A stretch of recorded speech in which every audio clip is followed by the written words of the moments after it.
Moi, je m'appelle Efken Kurnaz. Je suis un garçon très passionné de bodybuilding. Ça a commencé quand j'avais entre 10 et 12 ans, avec les films de Stallone, Schwarzenegger, Jackie Chan et Jet Li. Ça passait en boucle à la télévision turque, parce que je suis originaire de Turquie.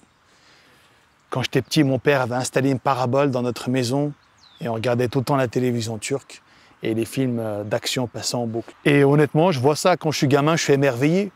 Tu sais, je vois leur physique, je colle, mec. Mais tu sais, aujourd'hui, quand je regarde leurs films, je me dis qu'en fait, ils étaient pas ouf.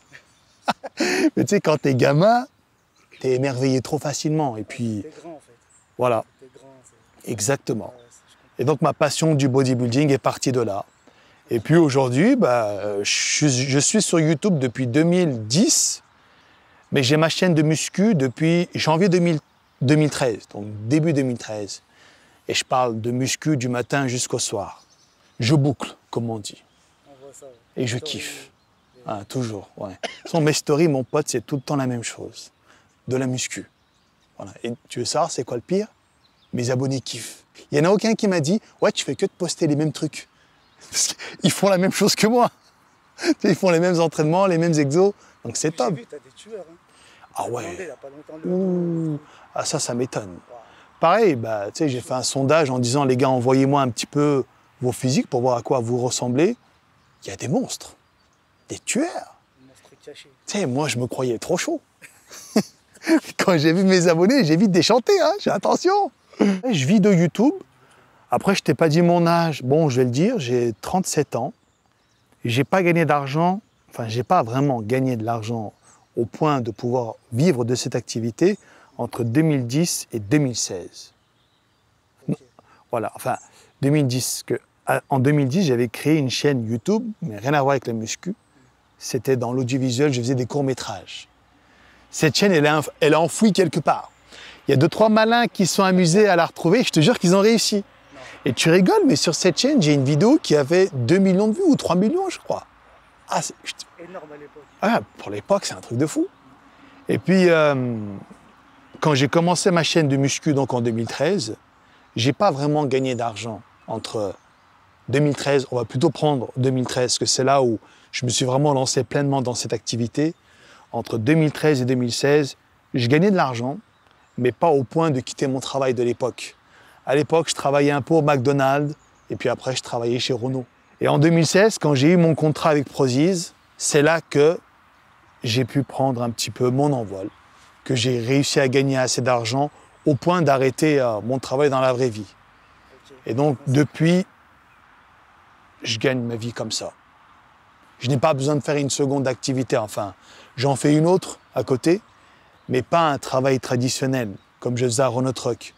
Là, j'ai d'autres activités à côté, mais c'est plutôt des activités d'investisseurs, voilà. Okay. C'est tout. Bon, ouais. Tu kiffes? Ah, comme un dingue, mon pote. Dans un rêve. Ah ouais, je suis comme un fou, moi. Attends, je me lève tous les matins, je mange go muscu, je mange mes œufs, mes flocons d'avoine, et je vais à la muscu. Je rentre, je réfléchis à du contenu, je crée du contenu, je fais des vidéos, des photos, des stories, et je gagne ma vie comme ça. Mais c'est incroyable. C'est top, hein. Vraiment, c'est incroyable. C'est bizarre parce que j'ai travaillé 3 ans, enfin j'ai fait des vidéos pendant 3 ans, entre 2013 et 2016, sans voir le bout du tunnel. Je pense que la majorité des gens auraient abandonné. Tu fais des vidéos pendant 3 ans, mon pote, tu gagnes pas assez de quoi payer ton loyer et tout. Tu te dis, c'est bon, j'arrête, je passe à autre chose. Mais pas moi. En gros, moi, je suis un mec vraiment acharné dans la vie. C'est quand j'ai une idée en tête, mais je peux pas lâcher avant d'avoir réussi cet objectif, tu vois. Je pensais pas que j'allais vivre de YouTube. Ben, j'avais quand même une certaine lueur d'espoir au fond de moi qui a fait que j'ai continué, malgré la période sombre entre 2013 et 2016. Quand je dis période sombre, c'était une belle période, hein, mais juste que je gagnais pas assez d'argent, quoi. L'abandon ne m'a pas traversé l'esprit qu'un seul instant. J'ai commencé YouTube à une époque où il n'y avait pas tout ce monde. Il n'y avait pas trop de créateurs. Aujourd'hui, mon pote, YouTube, c'est saturé. Hein. Oh, dans n'importe quel domaine, t'as trop de youtubeurs qui offrent du contenu. Après, c'est le public qui n'est plus suffisant. Mais moi, j'ai commencé à une époque où, justement, il y avait de la demande, mais il n'y avait pas trop de créateurs de contenu. quand j'étais à l'école, il y avait des matières qui me passionnaient. SVT, physique. Mais j'avais des profs, ils étaient tellement ennuyants, mec. On voyait que il n'y avait pas trop d'enthousiasme. C'est pas le prof qui va se plier en quatre et tout pour essayer de t'apprendre un peu la physique. Et moi, je me suis dit, si je dois enseigner quelque chose à quelqu'un dans ma vie, il faut surtout pas que je fasse comme ces professeurs-là à l'époque. Après, attention, il y a des professeurs qui sont très doués. Juste que moi, voilà, je suis tombé sur des profs qui ne donnaient pas vraiment envie d'apprendre leurs cours. Et donc, je me suis dit, je vais essayer de rendre quand même l'enseignement que je donne un peu plus divertissant, amusant, facile à digérer. Et du coup, c'est comme ça que j'ai fait sur YouTube. Et puis, ma foi, ça a assez marché, tu vois. Ça a plutôt bien marché. Moi, ce que je voulais, c'était faire de la muscu. Depuis toujours, depuis que j'ai 10-12 ans, comme je t'ai expliqué tout à l'heure. Et donc, arrivé à un moment dans ma vie, nos chemins se sont séparés. Mon père est parti là-bas, moi je suis parti là-bas, et je n'avais plus de compte à lui rendre.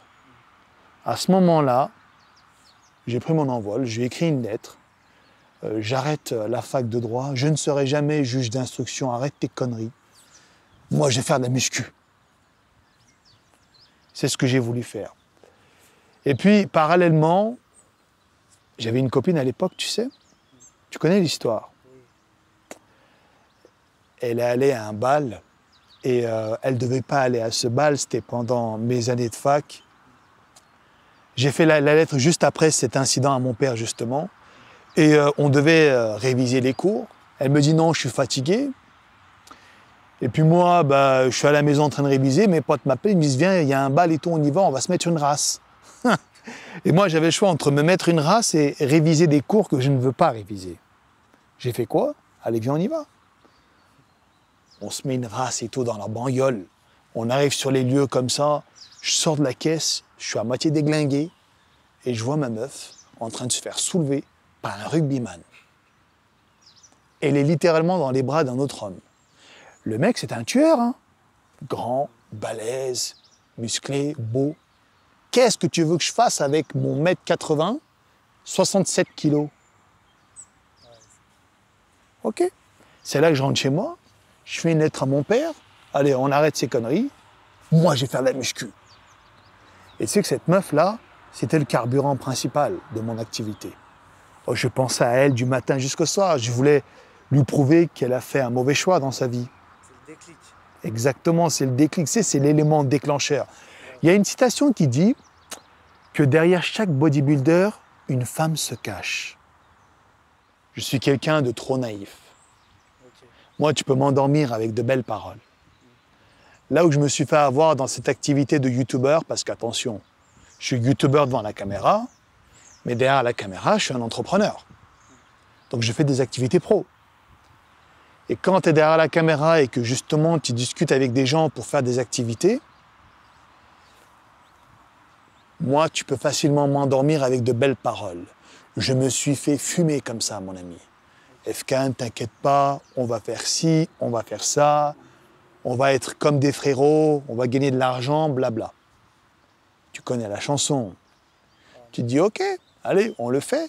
Résultat des courses, il gagne, tu perds. J'en ai eu plusieurs, au moins 4 ou 5, ça fait beaucoup, je sais. Et en fait, aujourd'hui, je suis fermé. J'ai fait un podcast avec Nassim il n'y a pas longtemps. Je suis fermé aux nouvelles rencontres et je suis surtout fermé aux nouvelles collaborations.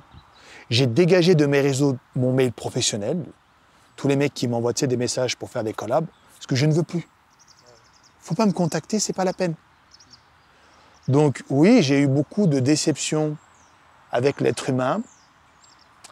Et puis, pour le moment, je suis fermé à toute nouvelle rencontre et je me débrouille tout seul. Maintenant, j'ai un gamin. Le gamin, c'est simple. Il est là pour te détruire. Oh, poto, les nuits sont chaotiques. Je peux pas aller à la muscu parce que je manque de sommeil. Des fois, je reste avec lui pour m'occuper de lui afin que Miguel puisse dormir. La diète, des fois, c'est compliqué parce qu'il faut le nourrir, il faut le biberon, les couches, faut le balader. Et des fois, tu fais le vaccin, il pète les couilles, tu vois, c'est compliqué. Hein. Donc là, j'essaye de l'habituer chez la nounou Et une fois qu'il ira chez la nounou, si je peux aller m'entraîner et manger convenablement pendant plusieurs mois, là, je pourrais faire mon épopée. C'est pour ça que mes abonnés me demandent c'est quand que tu recommences, parce qu'il y en a plein qui veulent le faire avec moi. Parce que ça fait 2 mois que je dis que je vais commencer, mais j'arrive pas à trouver... Quand tu m'as demandé au début, là, si je doutais de moi, si je voulais abandonner ou quoi, non. J'avais déjà cette vidéo en tête, mon pote. J'ai pas donné le nom de ma chaîne comme ça au hasard. Hein. Un jour, je me suis dit, je commence du niveau 0, il faut que j'atteigne le niveau d'un dieu grec, style Zeus, Poséidon. Tu vois, dans l'illustration, c'est des mecs avec des physiques de fous furieux, t'es d'accord? Les statues. Voilà, les statues grecques et tout. Moi, j'avais ça en tête. Et dès que je l'ai atteint, j'ai fait une histoire. L'histoire du parcours, l'épopée, quoi, pour arriver jusqu'à ce physique. Et j'ai retranscrit ça à travers le court-métrage que tu as vu, quoi. Et en fait, tous les monstres que j'affronte là-dedans, les créatures mythologiques, représentent des épreuves de cette épopée. Les épreuves de la vie, les épreuves de ma carrière sur YouTube, mais également les épreuves de ma préparation physique. Après, attention, le mérite ne me revient pas qu'à moi. Les mecs avec qui j'ai bossé, mon pote, c'est des margeaux. Écoute Benji, moi je les ai vus travailler ces mecs-là, que ce soit Damien de Rockin VFX Studio, le mec qui a fait tous les VFX. D'ailleurs, je fais une grosse dédicace à lui, hein, c'est un tueur. Brice, le réalisateur. Guillaume, l'assistant. Claire, la maquilleuse. T'as vu le travail de fou qu'elle a fait, Claire? Les cicatrices et tout? Ah, mais c'est un truc de dingue! C'était tellement une semaine intense que j'ai vécue pendant le tournage que des fois j'en parle avec mes collègues justement. On a gardé contact. On est très nostalgique. On aimerait revivre ces moments-là parce que quand tu as atteint un tel niveau de production, t'as pas envie de faire des choses moins bien après. Tu comprends? Tu as roulé, imagine, dans une belle voiture, magnifique, pendant une semaine, et après tu dois retourner dans ta merguez. Ça fait un peu chier, tu vois. Voilà. Et donc, quand tu as fait une vidéo comme ça, bien travaillée, parce qu'il y a eu la pré-production, production et post-production, tu te sens en vie, mec. C'est indescriptible comme sentiment. En fait, tu es investi d'une mission capitale. Et tu te dis, si j'y arrive pas, la Terre va exploser. Tu te mets ce niveau de pression-là, tu vois. Et c'est trop bon. C'était magnifique. Et quand ça se termine, j'en parle avec mes collègues, on est très nostalgique de cette époque-là. C'était il y a déjà 1 an. Hein. Par exemple, Brice, maintenant, il fait son travail, mais c'est beaucoup moins excitant qu'un projet comme ça. Moi, pareil. J'aime bien faire mes vidéos YouTube où je suis posé en train de discuter avec mes abonnés, mais en termes d'excitation, de créativité, on est très loin de ce qu'on a fait pour l'épopée, tu vois. Je ne peux pas me permettre d'autofinancer à nouveau ce projet. Parce que le premier, je l'ai autofinancé, qui était pas mal d'ailleurs. Hein. Tu sais, j'ai fait le posing torse nu à la Maison Carrée de Nîmes, là, magnifique. Le deuxième, celui dont on est en train de parler, je l'ai autofinancé, en partie parce que Damien, il a mis un billet aussi, le gars de VFX Rockin Studio, enfin Rockin VFX Studio, pardon. Et là, pour faire la suite, on ne peut plus se le permettre. Parce que pour toi, il n'y a pas de rentabilité. Hein. Tu mets beaucoup d'argent dedans, comment tu le récupères cet argent? Tu ne le récupères pas.